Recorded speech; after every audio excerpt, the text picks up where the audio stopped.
नमस्कार दोस्तों, ESI PF payroll compliance channel में आपका स्वागत है।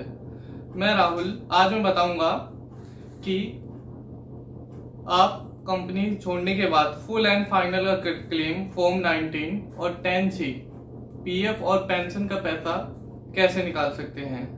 जब आप कंपनी छोड़ते हैं तो उसके 2 महीने बाद फुल एंड फाइनल क्लेम लगा सकते हैं। उससे पहले आप नहीं लगा सकते, क्योंकि डेट ऑफ एग्जिट PF के रूल के हिसाब से आप 2 महीने के बाद ही अपना PF सारा निकाल सकते हैं। कुछ लोग कहते हैं कि 1 महीने में निकल जाता है, ऐसा कुछ नहीं है। सिर्फ टोटल 2 महीने PF ने जो रूल बनाया है उसके हिसाब से आप 2 महीने बाद सारा पैसा निकाल सकते हैं।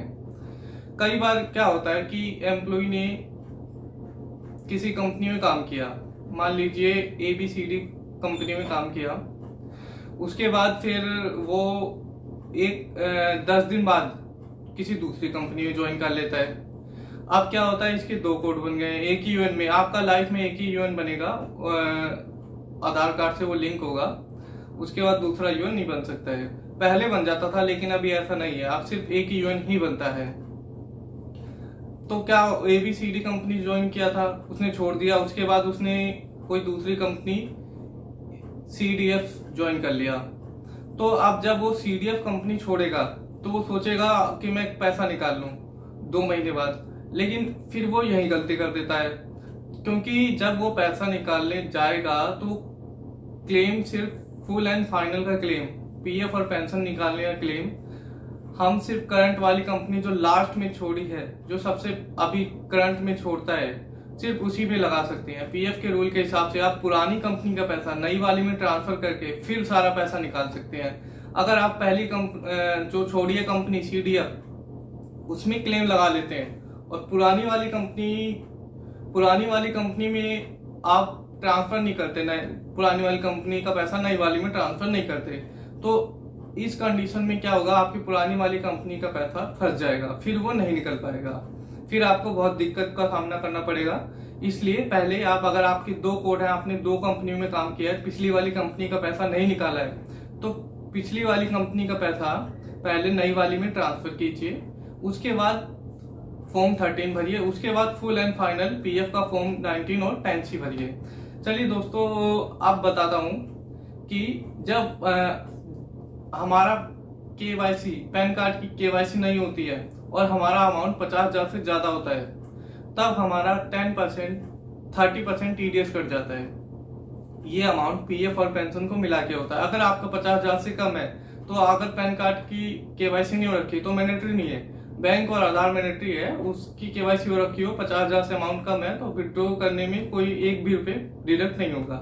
लेकिन अगर आपका 50,000 से ज्यादा पैसा है तो फिर उसमें आपको दिक्कत ये आएगी कि 10% TDS कट जाएगा। अगर पैन कार्ड की KYC हो रखी है तब भी, उसके लिए गवर्नमेंट, जब आप PF का क्लेम लगाएंगे तो वहां पे फॉर्म 15G का ऑप्शन आएगा, तो उसको आप भर के फिर क्लेम लगा सकते हैं। उससे आपका 1 रुपये भी नहीं कटेगा। उससे आपका फॉर्म PF और पेंशन दोनों फॉर्म भर के आपका 10 दिन के अंदर, मैक्सिमम 10 दिन के अंदर आपका सारा पैसा आपके अकाउंट में आ जाएगा। इससे आप सारा पैसा आसानी से निकाल सकते हैं। चलिए आइए देखते हैं कि कैसे फॉर्म 19 और 10C का फॉर्म भरें। चलिए आज देखते हैं कि फुल एंड फाइनल का क्लेम कैसे लगाएं। जब हम 2 कंपनी में काम कर रहे होते हैं तब फुल एंड फाइनल का क्लेम कैसे लगाएं। सबसे पहले हम अपनी कंपनी चेक कर लेते हैं। उसके लिए हमारी साइट है EPFO मेंबर होम। इस पे जाने के बाद सबसे ऊपर वाला हम क्लिक कर लेंगे। उसके बाद जैसे ही साइट खुलेगी हम इसमें अपना यूजर नेम पासवर्ड बनाएंगे। अगर हमारा यूजर नेम पासवर्ड नहीं बना हुआ, यूएन नंबर या पासवर्ड हम भूल गए होंगे, तो उसको रीसेट करने के लिए एक वीडियो मैंने बनाई है, आप चैनल में जाके उसको देख सकते हैं। अब इसको हम चेक कर लेंगे हमारा सब कुछ ठीक है कि नहीं है। इसमें हमारी आधार KYC हो रखी है, pan KYC, bank KYC, mobile number डला हुआ है। उसके बाद अब हम देखेंगे हमने कौन कौन सी कंपनी में काम किया है। उसके लिए व्यू में जाएंगे और सर्विस में हिस्ट्री में जाएंगे। यहाँ पे हम देखेंगे हमने पंकज सिक्योरिटी में जॉब किया हुआ है, 1/7 2020 को ज्वाइन की थी। उसके बाद मनोरथ लॉजिस्टिक में हमने जॉब किया हुआ है। अब हमने दोनों कंपनियां छोड़ दी है, अब हम कहीं नहीं काम कर रहे हैं। जब हम कहीं नहीं काम कर रहे होते हैं, जब हम कंपनी छोड़ते हैं कोई भी, तो उसके 2 महीने बाद जब हम कहीं काम नहीं कर रहे होते हैं, अब जैसे इन्होंने जॉब छोड़ दिया है 31 मार्च 2022, तो ये जॉब छोड़ने के 2 महीने बाद ही हम फुल एंड फाइनल का क्लेम लगा सकते हैं। अब जब इनकी पासबुक चेक करते हैं, इनकी पासबुक का क्या है।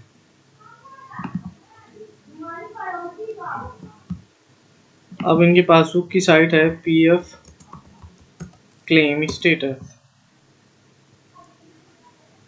उसके बाद यहाँ पे जाएंगे,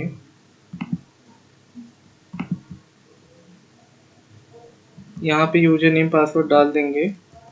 उसके बाद ये ओपन होगा। अब इनकी 2 कंपनियां हैं, अब कोड चेक कर लेंगे कौन कौन सी है। एक तो इनका 739 पंकज वाली है, पुरानी कंपनी, 739 ये पुरानी कंपनी है, इसमें 0 बैलेंस है। क्योंकि जब हम फुल एंड फाइनल का क्लेम लगाते हैं तो हमें ये चेक करना बहुत ज़रूरी होता है कि पुरानी कंपनी का पैसा नई कंपनी में ट्रांसफ़र हो रखा हो। अगर नहीं हो रखा होगा तो फिर अगर हम नई वाली कंपनी से क्लेम लगा लेंगे तो पुरानी कंपनी का पैसा हमेशा के लिए फंस जाएगा, फिर उसका निकलना बहुत ज़्यादा मुश्किल होगा, आपको डिपार्टमेंट के चक्कर लगाने होंगे। क्योंकि जब हम क्लेम लगाते हैं तो फुल एंड फाइनल का क्लेम फॉर्म 1910 से भरते हैं, और वो जब तक हम लगा सकते हैं सिर्फ नई वाली कंपनी में, पुरानी वाली कंपनी में कभी नहीं लगा सकते हैं। कुछ लोग आते हैं मेरे पास, कहते हैं हमारी पुरानी कंपनी का पैसा फंस गया है, मैंने नई वाली कंपनी से निकाल लिया है। मैं उनको यही सलाह देता हूँ, कंपनी में जाइए अपनी, उसके बाद पीएफ वहाँ से लेटर लिखवाइए, उसके बाद पीएफ ऑफिस में जमा कराइए, तब कुछ होगा। क्योंकि इस केस में सिर्फ पीएफ ऑफिस वाले ही कर सकते हैं। देखिए इनकी इनकी जो पुरानी वाली कंपनी थी पंकज वाली, उसको मैंने ट्रांसफ़र कर दिया था, उसमें से इन्होंने एडवांस भी निकाला था, ये रहा ट्रांसफ़र क्लेम कर रखा है। इनका जो पैसा था वो ट्रांसफ़र हो गया नई वाली कंपनी में। ये देखिए 8,200 कुछ रुपये ट्रांसफ़र हुए थे, जो कि इसमें शो कर रहे होंगे। इन्होंने इसमें से भी नई वाली कंपनी से भी एडवांस निकाला हुआ है, ये रहा पैसा इनका।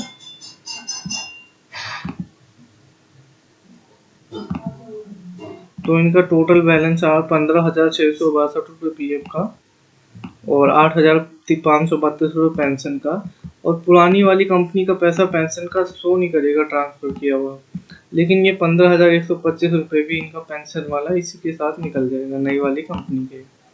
अब इनका हम फुल एंड फाइनल का क्लेम लगाएंगे। फुल एंड फाइनल का हमने देख ली, केवाईसी हो रखी है सब कुछ, और केवाईसी कैसे करें ये वीडियो भी मैंने बना रखी है, वो आप देख सकते हैं। जब हमारे तीनों अपडेट है यहाँ शो कर रहे हो, अगर अपडेट नहीं होगा तो यहाँ लिखा हुआ आएगा नॉट अवेलेबल।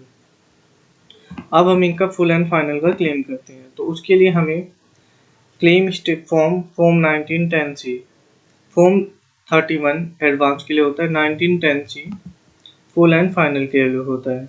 अब यहाँ पे डालेंगे हम बैंक अकाउंट नंबर। इनका बैंक अकाउंट नंबर देखेंगे। एक चीज़ हमेशा ध्यान रखिएगा, जब भी आप फुल एंड फाइनल या एडवांस का क्लेम लगाएं तो फिर आईएफएससी कोड, अकाउंट नंबर और नाम बिल्कुल मैच होना चाहिए पीएफ के साथ, वरना आपका क्लेम रिजेक्ट हो जाएगा। 3949 48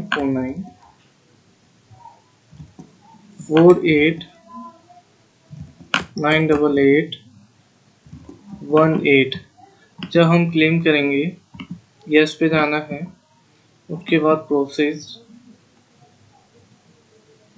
उसके बाद ये देखिए यहाँ पे जब हमारी डेट ऑफ एग्जिट जल जाती है, फॉर्म 19 और 10C खुल जाती है।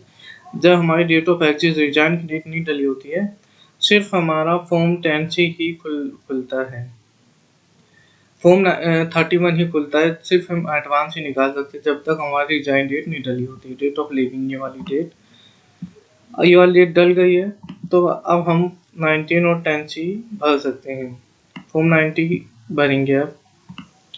फिर यहाँ के बाद रीजन,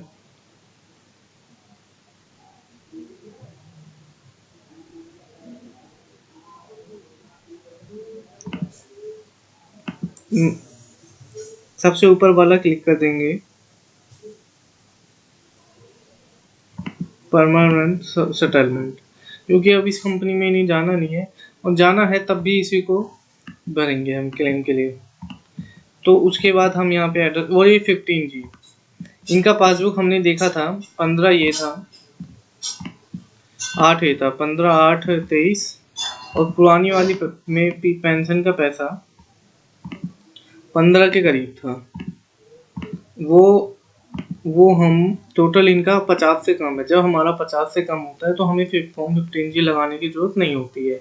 जो हमारा फॉर्म 50,000 से पैसा ज़्यादा होता है, पीएफ और पेंशन दोनों मिला के, तो हमारा 15G लगाना फॉर्म बहुत ज़रूरी होता है। उसकी मैंने एक अलग वीडियो बना रखी है, आप उसमें जाके देख सकते हैं। क्योंकि फॉर्म 15G अगर नहीं भरेंगे, हमारा 50,000 से ज़्यादा अमाउंट है तो हमारा 10% टीडीएस कट जाएगा। और अगर पैन कार्ड की केवाईसी नहीं हो रखी, तब आपका 50,000 से ज़्यादा है, तब लगाते हैं, तब निकालते हैं, तब आपका 30% टीडीएस कट जाएगा पीएफ का। अब इनका एड्रेस डालेंगे। इनका एड्रेस है हाउस नंबर 585, हाउस नंबर 585, उसके बाद गली नंबर 9। ये जो नहीं है कि एड्रेस आप एकदम जो है वही लिखिए, एड्रेस कुछ भी हो जो आधार कार्ड पे है वो भी डाल सकते हैं। अगर आपको नहीं पता तो कुछ भी डाल दीजिए, ऐसा कुछ नहीं है। बुरारी पिन कोड कितना है? पिन कोड हम डाल देंगे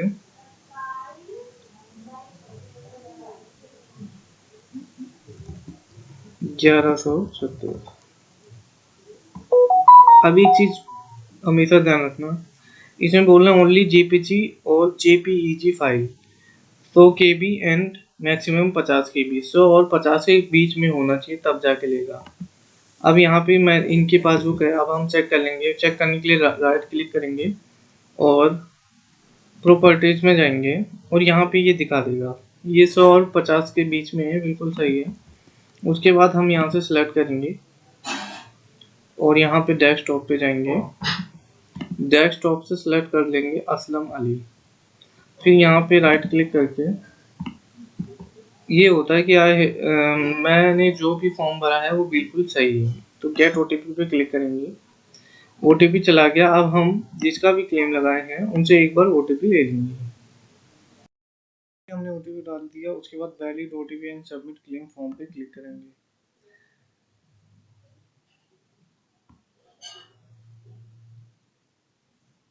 ये हमारा फॉर्म पीएफ वाला, जो पीएफ निकालने के लिए हम फॉर्म भरते हैं, वो निकल गया, वो भर दिया हमने, तो वो 1 हफ्ते में आ जाएगा। अब हम फॉर्म 10C भरेंगे, पेंशन वाला। हम इसके बाद क्लेम स्टेटस में चेक कर लेंगे फॉर्म 10C भरा है, 19 भरा है कि नहीं। 19 भर गया है पीएफ वाला। अब हम फॉर्म 10C भरेंगे दोबारा से।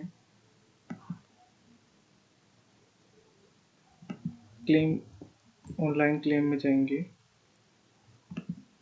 अकाउंट नंबर डालेंगे,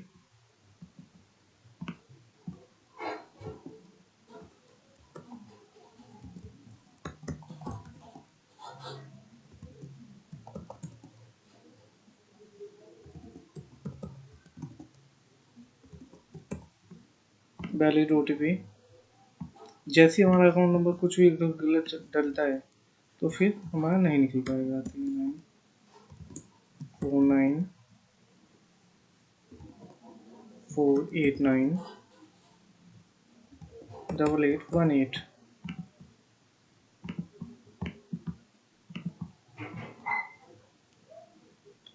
अब हम फॉर्म 10 से सिलेक्ट करेंगे, पेंशन वाला। फॉर्म 19 हमने भर लिया था पीएफ वाला, पीएफ विड्रॉल, और फॉर्म 10C पेंशन विड्रॉल, इस पर क्लिक करेंगे। उसके बाद वही reason, final settlement, permanent settlement. उसके बाद वही सेम एड्रेस डालेंगे। अब हम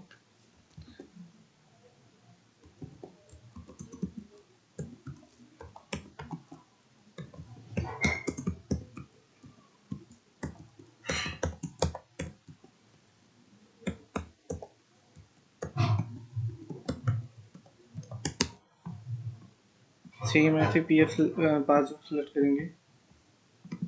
कई लोगों का पासबुक यहाँ पे रेड रेड दिखा देता होगा कि 100 KB से नीचे है, तो पहले तो अपनी पासबुक 100 और 500 KB के बीच में लाएंगे, उसकी सेट करेंगे। उसको सेट करने के लिए मैंने एक सेपरेट वीडियो बनाया, उसको जरूर देखें। उसके बाद फिर मैंने सत्यापन कर दिया, उसके बाद OTP भेज दिया है। अब OTP लेके सबमिट कर देंगे। अब यहाँ OTP डाल के वैलिड OTP एंड सबमिट पे क्लिक कर देंगे। अगर हमारा OTP गलत होता है तो वो एरर बता देगा, और अगर गलत नहीं है तो ये ग्रीन सा लिखा होगा OTP has been verified, eKYC update and pension withdraw claim submit successfully. अब हम यहाँ से भी देख सकते हैं, या हमें यहाँ से नहीं देखना तो ऑनलाइन सर्विस में जाके ट्रैक क्लेम स्टेटस में जाके ये दोनों देख सकते हैं। यहाँ पे व्यू PDF करके देख सकते हैं, और यहाँ से डाउनलोड भी कर सकते हैं। तो अब मैंने बताया फॉर्म 10C कैसे भरेंगे, फुल एंड फाइनल का क्लेम कैसे भरते हैं। हमारा जब हम नौकरी कहीं नहीं करते, नौकरी छोड़ने के बाद जब हमें सारा पैसा निकालना होता है, तब हम फॉर्म 19 और 10C भरते हैं, और ये पैसा 10 दिन के अंदर अंदर हमारे अकाउंट में आ जाता है, जो भी हमारे अकाउंट की KYC हुई होती है। नमस्कार, आपने ये सीखा कैसे कैसे कैसे क्या होगा। अगर वीडियो पसंद आई है तो लाइक, शेयर और सब्सक्राइब जरूर कर दें। प्लीज आपसे रिक्वेस्ट है कि सब्सक्राइब जरूर कर दें। धन्यवाद।